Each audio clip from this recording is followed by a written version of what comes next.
and welcome back to Bench Life Besties. We are so stoked to have you here with us on this super duper special episode. We are going to be covering everything to do with perimenopause, all the physical symptoms, the emotional symptoms, all the shit that we're all dealing with, and maybe we are embarrassed to talk about, or maybe we just don't know.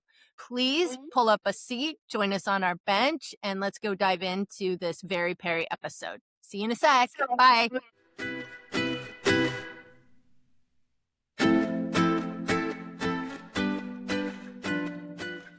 Hi, once again, I'm Jody. Yay! Bench Life Bestie time. Bench Life Besties! If you're listening, Sarai smacking her ass right now. That's where we're at. We were struggling. The intro was difficult to get out, but really all I have to do is think that it's just you and I, Sarai. It's great to be here. Thank you for joining us. It's great to have you here. This very Peri episode, Peri, right? Perimenopause. Fuck. Where do we even begin? Let's just begin with an exhale. And warm, luscious inhale. I love the breath work. And later in our show, I brought a few breath techniques I'd like to share as resources. I'm a yoga teacher and I've been fucking around teaching breath work for a long time too. And there are a few that really help. So I guess maybe we can just start with the basics. Like, what is perimenopause versus menopause? I will share what I know and we'll just go from there. I've been dealing with perimenopause now for several years. Perimenopause generally starts around mid-30s, and it's just sort of your body getting ready for menopause. So menopause is the 1 year mark when you haven't had a period. Then you're in menopause. If it's been a year since you've bled, that's menopause. Everything leading up to that, where your body goes nuts and the hormones, all the symptoms and everything, that's perimenopause. So most of us are probably familiar with a few of the symptoms that perimenopause can trigger because it's wreaking havoc on our hormones. And personally, I've dealt with all kinds of things. Sarai, have you experienced changes or any kind of symptoms as you've been traveling through perimenopause? Yeah, definitely. It first started out as getting my period twice in a month. And then around that same time, I got frozen shoulder. And I thought to myself, this is so odd. I've never in my life had frozen shoulder and it hurt so bad. I couldn't move it. The range of motion wasn't the same at all. So that was my first curiosity and wondering of like, is this perimenopause? Am I now entering? Is this my initiation? Is like this fucked up shoulder? But I even still do it now. Just a few days ago, I was in the living room. I let my family know I'm doing my shoulder exercises, everyone. So I've heard about frozen shoulder and it being a very common symptom. It's like, I think the one maybe that I haven't experienced. Can you just go into that a little bit more? Because I don't even really know what that means. Is it called synovial fluid in there? It affects all of it. And our bodies the joints aren't the same anymore. Yeah, I love hearing that you have actual experience with something that helped you. I think it's important. Yeah, and you're 46, just for context, 48.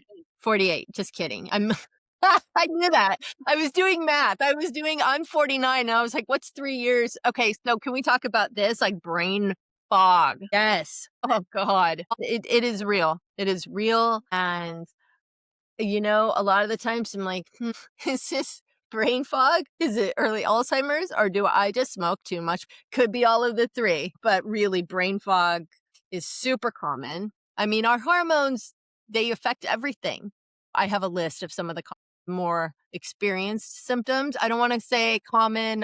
Nobody is the same, or nobody's going to experience it the same way. But it might help if you are feeling some of these things to recognize you're not alone. And they may, in fact, be a byproduct of perimenopause. So frozen shoulder, brain fog, anemia, our skin changes wildly. Usually it dries out. We can experience acne again.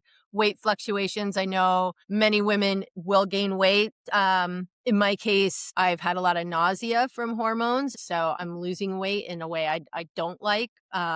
But problematic issues with the weight. Itchy ears. I hear that's very common. Itchy Wait, what? ears. That happens to me too. Well, there you go. Yeah. It's the best feeling in the world to just, like, itch it. So between us, we've got the whole realm of issues caused. Like, of course, hot flashes. Holy fuck. I can't even with the hot flashes. Night sweats, torrential, just wild. I wake up with night sweats soaked. Everything is soaked. And it'll happen for a few days and then it'll go away. I haven't experienced that one yet. The night sweats. Has anyone out there had these where it's just like soaked? You're like, did I pee the bed? And then you're freezing and it's super sexy. Yeah, the hot flashes, which are violent. I mean, sticking the head in the freezer. I do have some breath work to share. So remind me, Sarah, there's a couple breaths I want to share for these. Bloating. Yes, of course. Let's see. Hair. Our hair texture changes. My hair is thinned. It's falling out. How your hair texture has changed. I have all gray hair, so it's coarse. Yeah, but it turned curly. Yours got so cute. Your new hair is so cute. It's wild. I love it. Hormone stuff, it does make my hair more wavy. My hair is falling out and yours is becoming wavy and more Oh, goddess-like.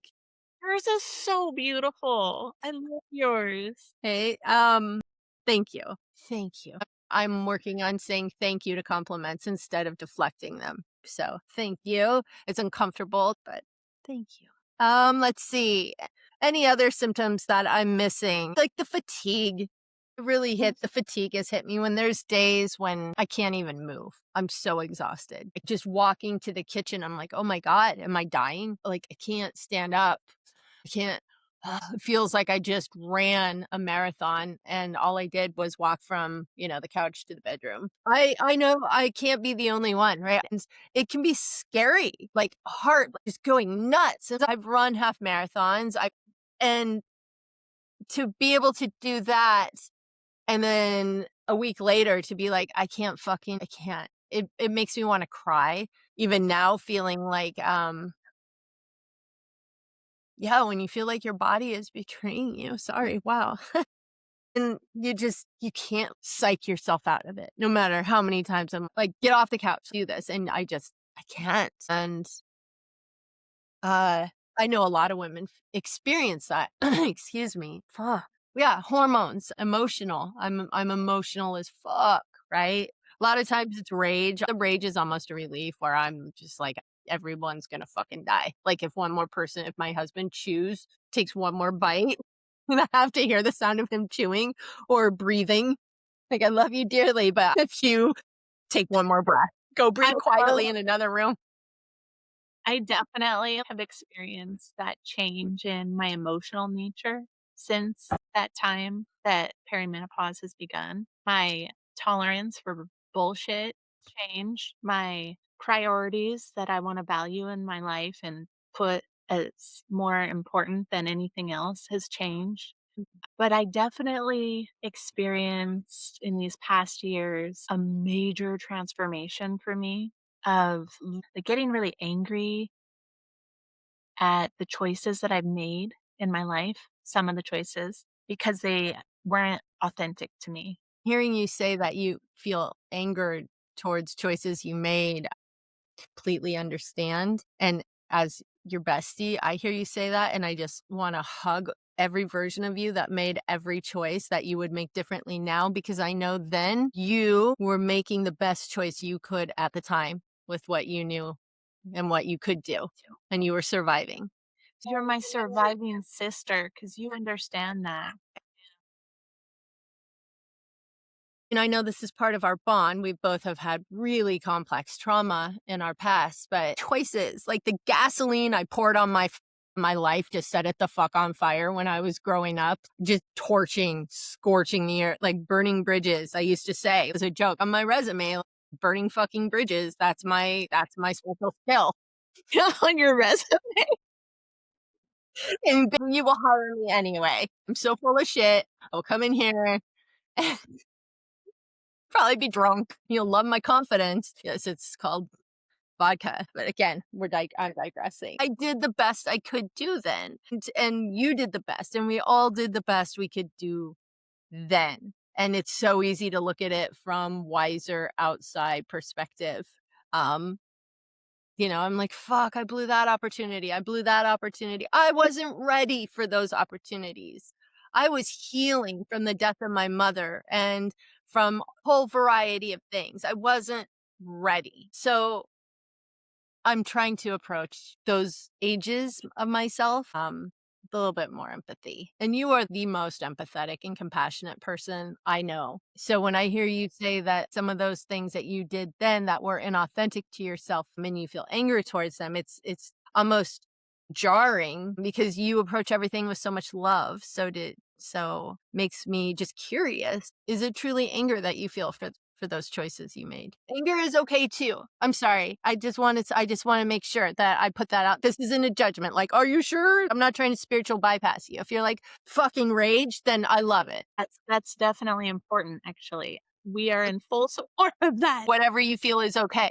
I rarely hear you use the word anger, so I just want to know more about it, I guess. Yeah, definitely. I think that it has to do with realizing that it feels like a lot of my time was wasted Hmm. because of the way the beginning part of my life was. I didn't have a chance to know myself. So I went through all these experiences, jumping from one to Hmm. another, pivoting constantly. It feels like I had decades of living my life where I was lost and feels like I wasted time, and it just took so long to get to where I'm at right now, where I can finally make choices that are for me. And I'm not trying to seek or search anymore, but I'm just expressing and creating. And that feels so much more alive.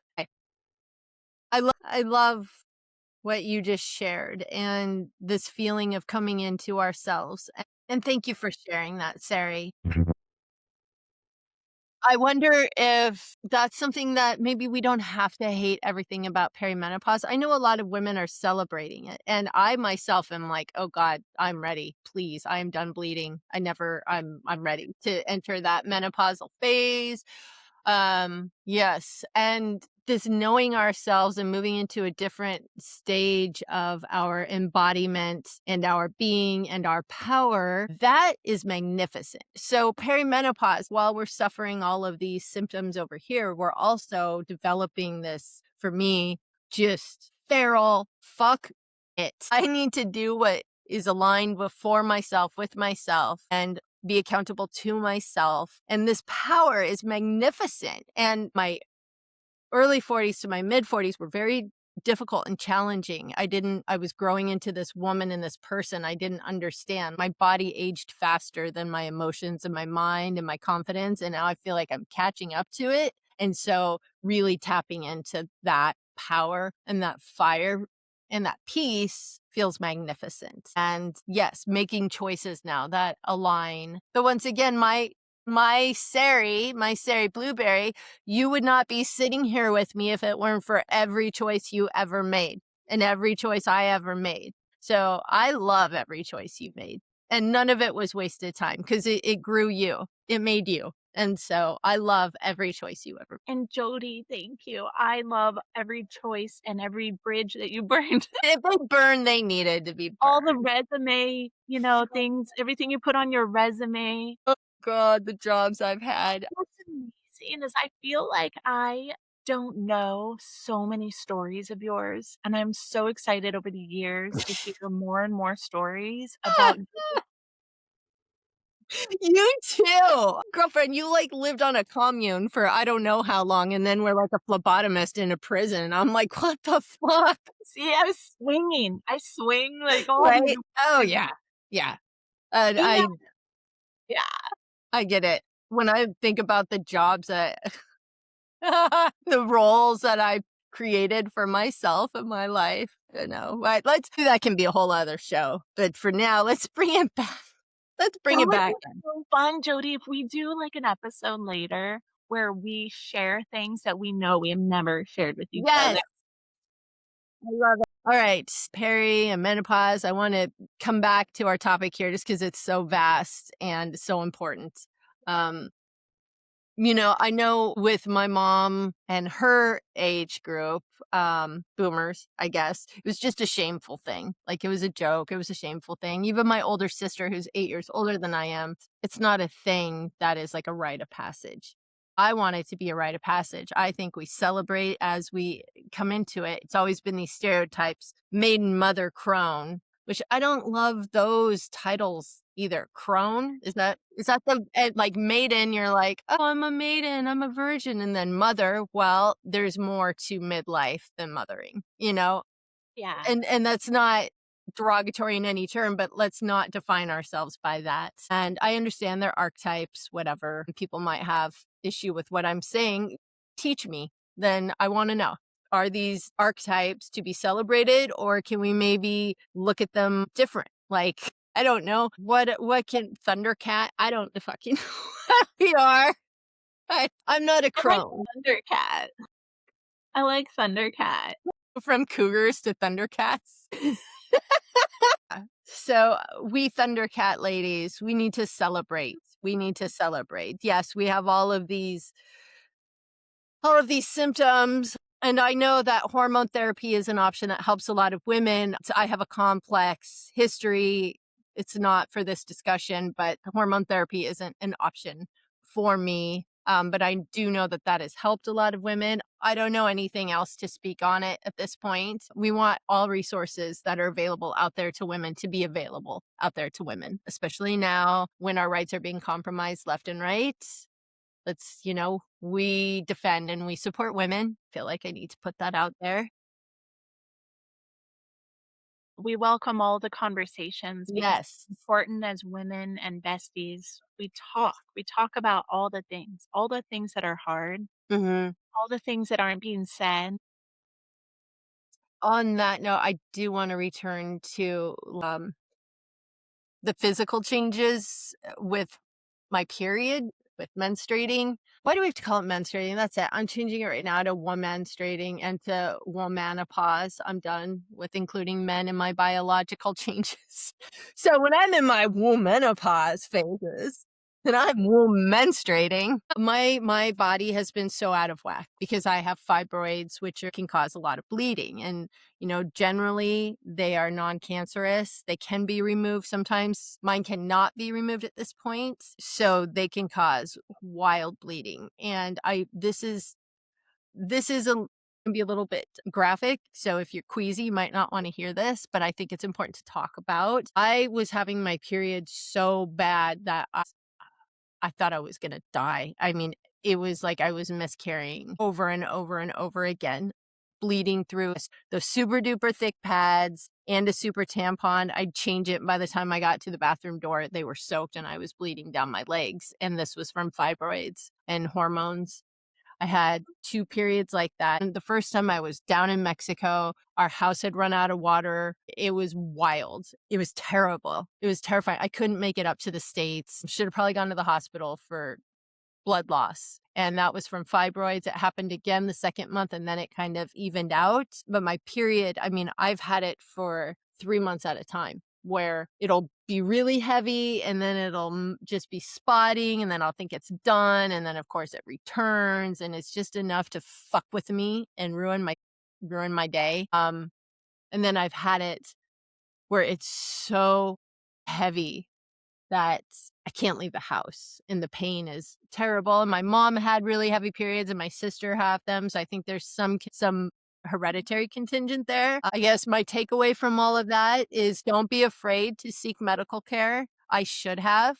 I should have absolutely gone to the hospital when I was bleeding that heavily. Don't be afraid to demand medical care. Don't be afraid to advocate for yourself. If you want to look into hormone therapy, find out everything you can. Make your questions on your list. Contact your doctor. If you don't like what your doctor is presenting you with, if it feels off, the doctor feels off, get a second opinion. Switch doctors. So important to advocate for yourself. Yeah. And you're not And I alone. second that. As Jody says, get a second opinion. Yes. they want to label us as problematic. Great. Be fucking problematic. Just advocate for yourself. Advocate for yourself. And it really helps to keep a list of questions, because when you get in there, you'll blank out and then you'll want to kick yourself when you leave because you forgot your question. There are, ways we can help ourselves to kind of alleviate symptoms and balance things out. Sarai, I know that you've seen a naturopathic doctor and you have a lot of self-care um, routines that work for you. Can you share some of your wisdom with us? I mean, what are some of the ways that you are nurturing yourself now to make yourself feel the best you can? Meat. Give me meat. I want to eat chicken.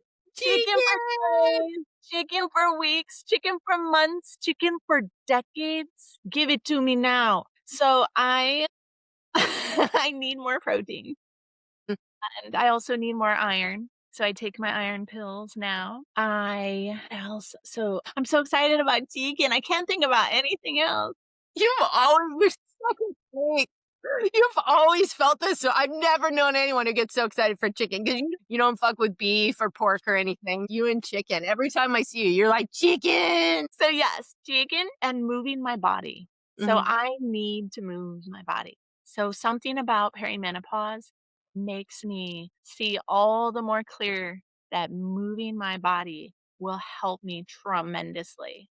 Whether that's walking, yoga, at the gym, doing the elliptical or stairmaster, whatever it is, I need to move my body. I bet And you're that so helps cute on a Stairmaster. everything. Sorry. What? I said I bet you're so cute on a Stairmaster. I'm sweating. I'm like, Yes, movement. Well, we're made of fascia. It's that weird stuff, webby stuff that connects everything in our body. And fascia is nourished, it's hydrated through movement and water. When our fascia is loose, we flow. I love that. And you're so good about that. Your forest walks and yoga, and you've always been so active. yes.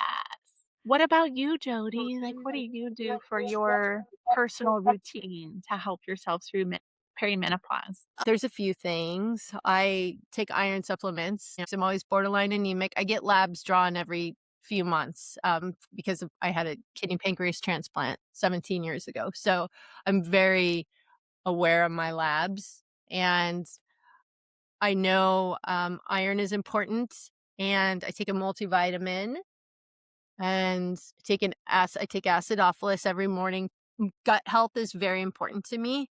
I have a very finicky Tom, and it can be difficult. So keeping my gut health, my acidophilus, I drink kefir every morning, my warm water with lemon every morning. I try and do my good stuff in the morning so then I can fuck off the rest of the day.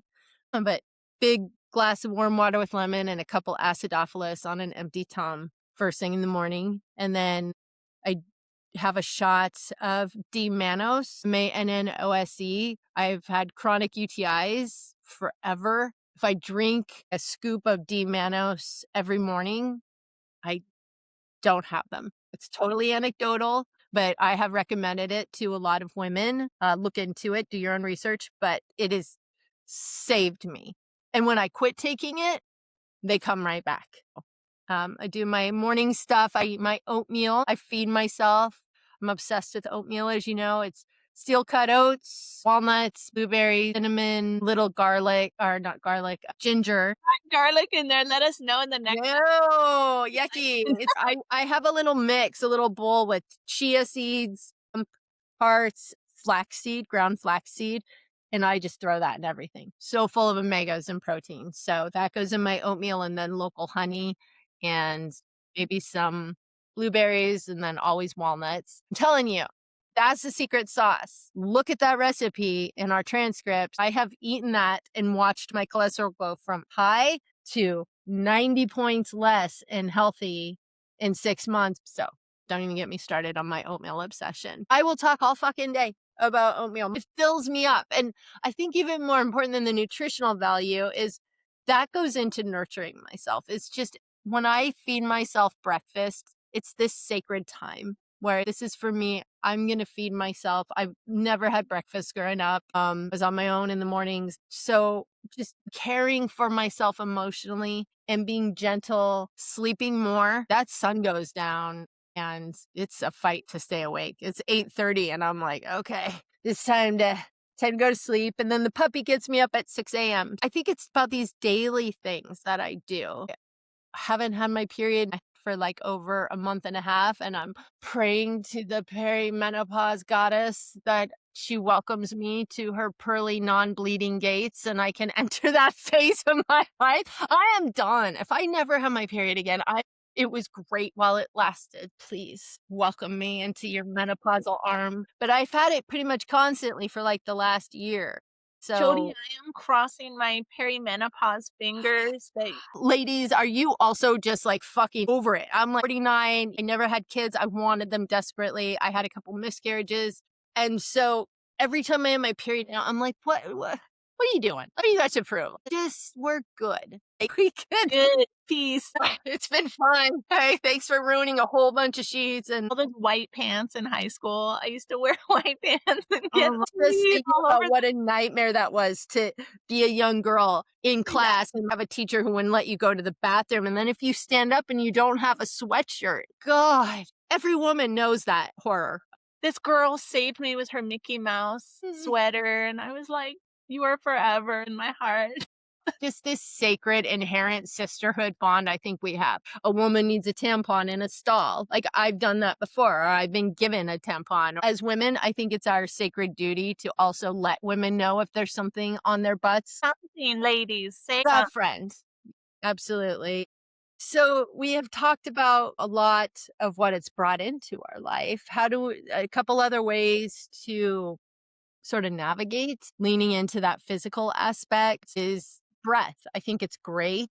There's a couple traditional pranayama techniques from yoga that can be very helpful. I would love to share them with you now. Sarai, you know these. Want to cover Shatali breath and then Vishamavitri. These are fancy words. It's like cooling breath, lion's breath, and then Vishamavitri is uneven breath, extended exhale. That's sort of the brief summary. Let's dive into this for just a second. also, don't do this while you're driving. Yeah, if you're driving right now, just drive, okay? Let's assume you're sitting at home and you can handle your life and you know when it's appropriate to do this. Not in the pool, not in the shower, not when you're driving or on a bicycle. But if you are having hot flashes, this is called Shatali breath. It's also known as a straw breath. Some people are not able to curl the tongue. If you aren't able to do that, just purse your lips. Imagine you're drinking through a straw and you seriously just inhale, quick little hold, and exhale, which is the cooling breath. This works because you're bringing atmospheric air in, and that's always cooler than our body temperature. You curl your tongue. If you're not able, just purse your lips. We're really just constricting the airflow. So we'll take a nice, slow, deep breath in through the tongue or through the pursed lips. Here we go. Hold it for a second and just let it out. We'll do it one more time. Inhale through the lips or the tongue. You're such an asshole. I love it. This is so Now I'm going to be on YouTube forever on the internet making a taco tongue. Whatever. That is great if you're overheating. Right? There's a lot more to this. I'll do a video where I actually do these properly. Or you can Google them. having too much fun. Okay, No, I love it. If you're having fun, you're doing yoga. Okay, we're doing so yoga fun. right now. FYI. Yeah. And finally, this last breath, this uneven breath, Vishamavitri. You're gonna have to delete this part. No, I'm not. What is better? My dog, Rosie, she just came up and did big puppy stretches and was wagging her tail because she heard you giggling. Yeah. I was just talking with Serena like this morning when she was leaving the house. I asked her, "Do you think that the cats know that when we laugh, it's like a good thing, that we're joyful and we're just so happy?" And she's like, "Yeah." Totally. They're totally drawn to it. Anytime I'm on the yoga mat, they all want to pounce on me or Rosie wants to get on it. It's great. Breathwork, yoga, it's not that serious. So if you break out laughing, fuck yeah, laugh. I love it. There's nothing more yoga than laughing with a friend. I'll do a thing on our Instagram page where I list these breaths and instructions. So, because you're getting the Sarai Jody version. I love And this version. This is a good this version. is the best version. Vishama Vitri, uneven breath. This actually is my favorite. And this is the take anywhere, do anything, anytime you need to take it down a notch. This breath takes us from our crazy fight or flight sympathetic nervous system, moves us into our parasympathetic, which is our rest and digest. Generally, that's where we want to remain unless there is a reason for that adrenaline. We want to try and breathe through our noses if you're capable of that. And we want to breathe nice and slow. And when we breathe into our bellies, that helps calm the system. And when we breathe in and out of our nose with our belly, that helps calm the system. And finally, if you're able to extend the exhale longer than the inhale, that really helps calm the system.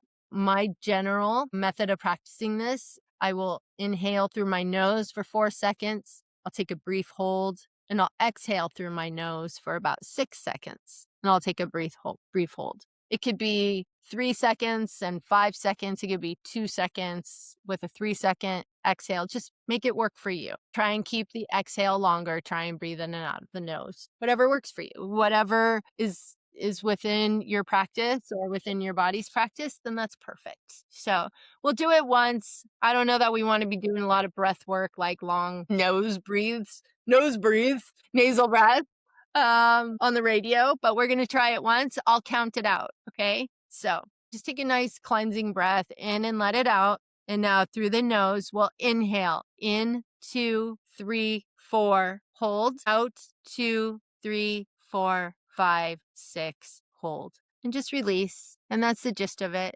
That breath has gotten me through so much anxiety and heartbreak and rage and terror. That's my breath. If you can't sleep at night, do that breath for several rounds. At the very least, it'll calm you down. We'll be covering more. I want to share more that I've learned in my journey to becoming, the yoga teacher I am today and my coaching and stuff. There's so many resources that specifically we as women can benefit from. But we'll Hey, thank visit that you another time. so much for sharing that with us. Yeah, Have thank you for doing it. a good day. Sarai was when I started, I'm a registered 500-hour yoga instructor and I have a long way to go, but I've also come a long way. And Sari was there with me when I went through a college in San Diego Community College, and it was a semester long, and I had to do all these practicums. Remember, Sari, you were my first yoga lesson, and I was trying to put you into pigeon and do all this shit. And I don't even know how to, what? Like, I had no idea. And you're like, I don't think this is supposed to hurt like this. You were the best. You were the best yoga student. You were so good with me. Oh my God. I was amazed. You know what's so similar is your wild improvement and difference from the first yoga lesson that you ever taught me to the next one, to the next one, to the next one. It's the same as this podcast and your Mm. editing skills. You're like speedy. Like when you get better, you get exponentially wildly better. You like don't do it in baby steps. Like I do No. things in baby steps, but you are like it's like some like, what's a cheetah or all the fast animals? A horse, like, running, galloping, that's you. Well, thank you. It's I love to learn. And that's probably from my OCDs, like my dash of all of my neuro spicy divergence that there is no halfway. It's like